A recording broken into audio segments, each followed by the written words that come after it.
Ang daming nag-comment at nagpi-PM sa akin at nagtatanong kung paano nga daw po kami nagsimula sa ganitong negosyo at kung magkano ba ang naging puhunan namin. Kaya kung gusto nyo pong malaman, heto na po at sasagutin ko kung paano nga ba kami nagsimula. Una sa lahat, ang tawag po sa mga manok na aming inaalagaan ay ready-to-lay chickens or layers. Ito po yung mga klase ng manok para sa egg production. Sila ay nagsisimulang mangitlog kapag nasa edad 18 to 20 weeks na. Nagsimula kaming mag-alaga noong March 2022 ng 20 heads lang. Nung una, libangan or for personal consumption lamang ito. Nakakatuwa kasing magkaroon ng ganitong alaga sapagkat nakakasiguro kang presko at malinis ang kakainin mong itlog. At alam nyo ba na habang tumatagal ay nakikita namin na maganda pala itong pagkakitaan o gawing munting negosyo? Kaya naman, no October 2022 ay napagdesisyonan namin na magdagdag pa ng 40 heads na layers. Kaya sa ngayon, meron na kaming 60 heads na alaga. Nakakapag-harvest na din kami ng 50 to 60 eggs araw-araw at naibibenta sa mga kapitbahay at mga kaibigan namin. Kaya sa mga interesadong mag-alaga din ng mga manok, ito po yung mga bagay na dapat nating isaalang-alang bago kayo magsimula sa layer business. Una ay ang puhunan o kapital. Dito mo kukunin yung pambili mo ng manok, pambili o pampagawa ng kulungan, at pambili ng panimulang feeds at vitamins habang hindi pa sila nangingitlog. Dito sa amin, nagre-range ang presyo ng mga manok from 350 to 450 pesos kada piraso, depende sa edad nila.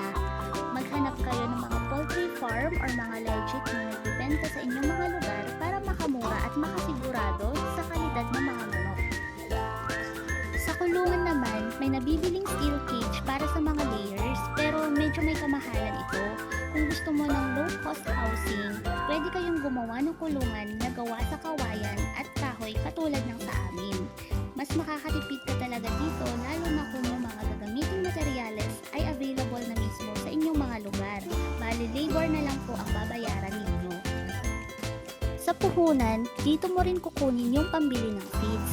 Kapag bumili ka ng layers, maghihintay ka pa ng ilang weeks bago sila magsimulang mangitlog. Kaya kailangan mo munang tustusan ito habang wala pa silang itlog. Sa 60 heads na manok namin, nakakaubos sila ng mahigit 4 sacks of feed sa loob ng isang buwan. Dito sa amin, nasa 1,720 pesos na ang isang sako ng 50 kilos na layer feeds. Pangalawa na kailangan mong i-consider ay yung lugar o lokasyon na paglalagyan ng mga layers. Kung meron kayong bakanting lote o malawak na bakuran ay pwedeng-pwede na itong pwestohan ng inyong mga alaga. Siguraduhin lang na malayo ito sa mga kabahayan para hindi maabala ang mga kapitbahay. At pangatlong bagay na kailangan mong i-consider ay yung market mo. Kanino mo ibibenta yung mga itlog na maha-harvest mo? Kaya mahalagang malaman mo or ma-identify mo kung sino-sino yung mga magiging customers or pagbebentahan mo ng itlog. Para mapaikot mo yung puhunan mo at para kumita. Pwedeng-pwede mo itong i-alok sa mga sari-sari stores, kaibigan, katrabaho at mga kapitbahay.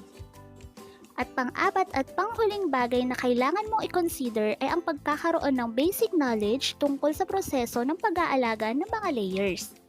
Pwede kayong manood ng iba't ibang mga videos tungkol sa pag-aalaga ng mga layers para magkaroon kayo ng mas maraming idea. Pero alam nyo ba na base sa experience namin, ang mga layers ay madali lamang naman alagaan. Kailangan lang ay nasusunod ang tamang pagkain at pagpapainom sa kanila.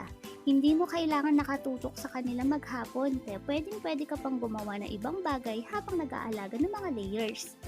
Kumbaga, ito ay pwede ninyong gawing extra source of income habang nagtatrabaho.